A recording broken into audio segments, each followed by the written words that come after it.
there, it's Christy with the Chirp YouTube channel. I'm here today with 10 little tips and hints for those times where you want to teach something very intentionally and your students want no part of it. For example, if you do a circle time in your classroom or a story time, these hints will probably be helpful to you. The first hint is be really exciting. Use your hands. Open your eyes bigger and smaller and bigger. Be very dynamic. It's important to be dynamic because that is what draws people in to want to listen to you. You need to be exciting. Move your face around a lot, move your hands around, move your eyebrows up and down.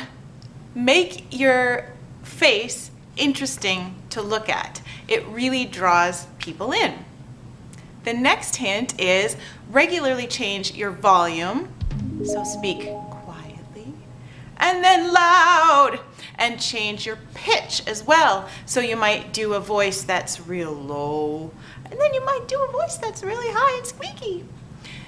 Kids love this, and in fact it kind of pulls in adults too because we just naturally wonder what is going on over there. It sounds interesting, and we tune in a little bit better. Tip number 3, wear a funny hat. For some reason, being different, having a special hat, might in fact draw your students into what you're teaching in a way that nothing else can do. And in a similar vein, the next tip is put a sticker right on your forehead and see if your kids notice. Maybe put it on your cheek.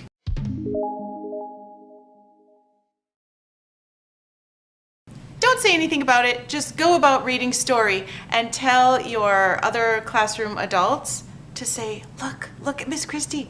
There's something weird about her. Let's go look. Let's go sit at the table and look. Or let's sit near the other kids and see what we can see. There's something weird going on, but we can figure that out. You are the weird thing, and they will want to figure you out. Tip number 5, have something to do while the kids are listening to the story. Sometimes kids need to do something a little wiggly while they're sitting. One option is to have some sort of a motor activity that the kids are working on while they're listening. Most kids can do something and listen at the same time, but you know your students best, so if yours can't, this isn't the best option.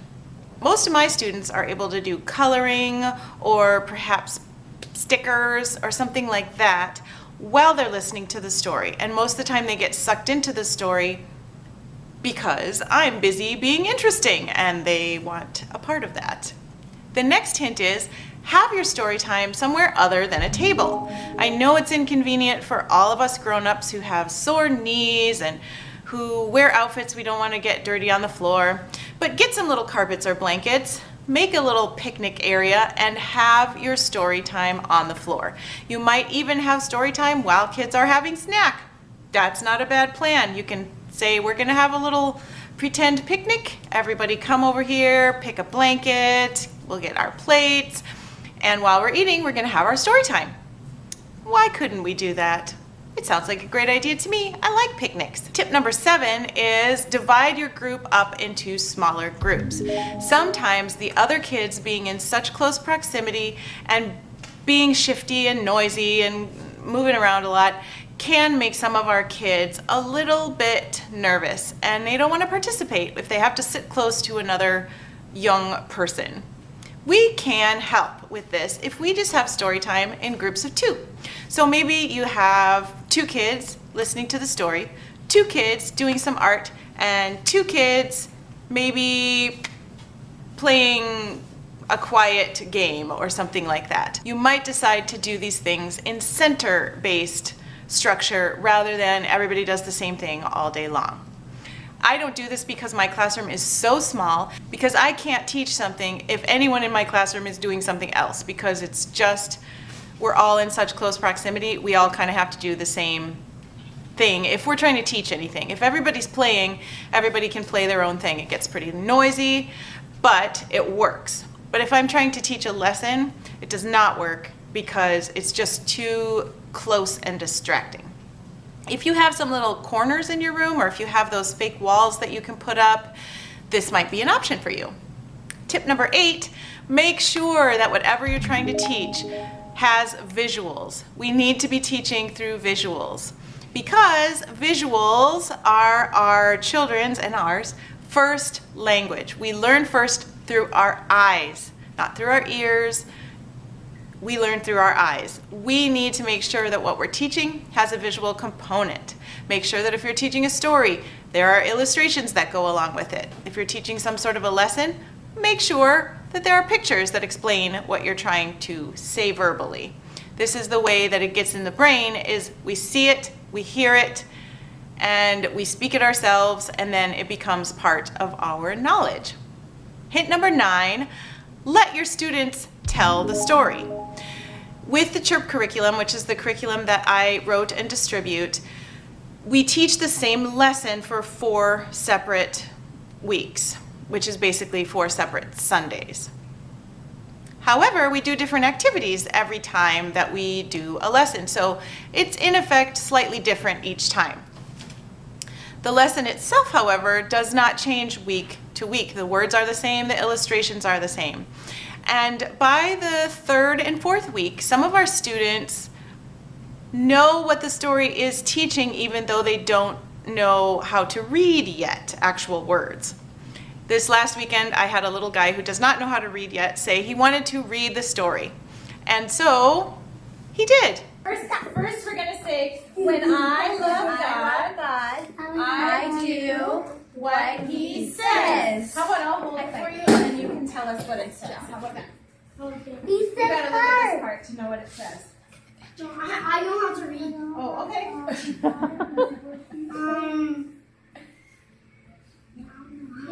Here, tell me what happens. Or do you want me to read it and then you can read it afterwards? Wait. Sharing with God is being a nice boy.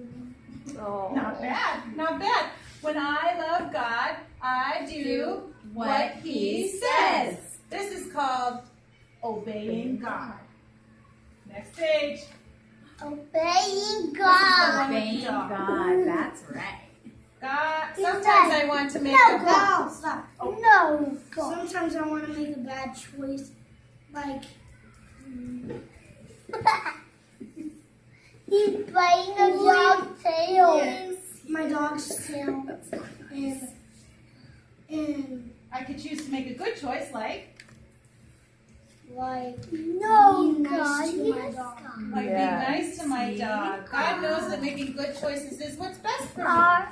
I supplemented where certain vital facts were omitted, and I reminded him what the picture was showing, and we talked about the different facets of the illustrations, and his peers were interested in how he would interpret the story, and so were we as the adults, because we did not know what he would come up with, but he didn't do a terribly bad job, and it was really fun.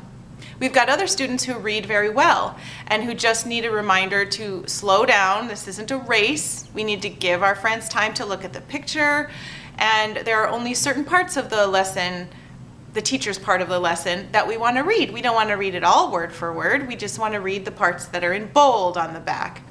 So, depending on the students you have, this might be a good option to get everyone a little bit more involved. On that note, I should say that when I whip out my camera and I say I'm going to take some video of all of you because you're all doing such a great job today, most of my students do an even better job if they think that I'm going to be making some videos of them. That is just a little bonus hint. Hint number 10 is graduated participation. This is an idea that children can, and adults too, we can learn from far away or we can learn up close.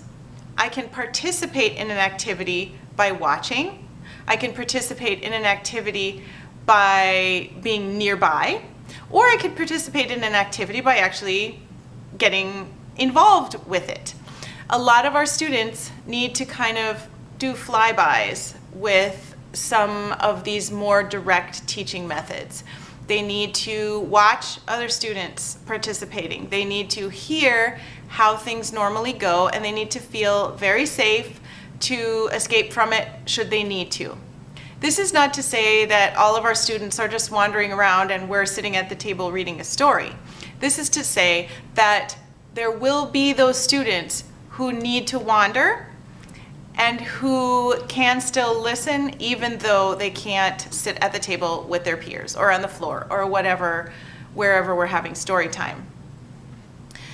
I do have other kids who most weeks can participate with us, and yet when they have a bad week, they're hiding under the table and we take the story to them and read it separately as much as possible to them while they're calm, while they're under the table. We can be flexible. We're the grown-ups most of the time. We're the calm ones. We're the ones who hopefully have learned how to stay calm and regulated so that we can teach that to our students. And because we're the ones who are calm and regulated, we can figure out how best to present the information that we are working on teaching. And these are 10 plus bonus hints for you to help you sort of brainstorm things that might work better for some of your students who maybe don't like to participate in the more direct teaching opportunities that we have in a classroom. Have a wonderful week, and I'll see you in my next video. Bye.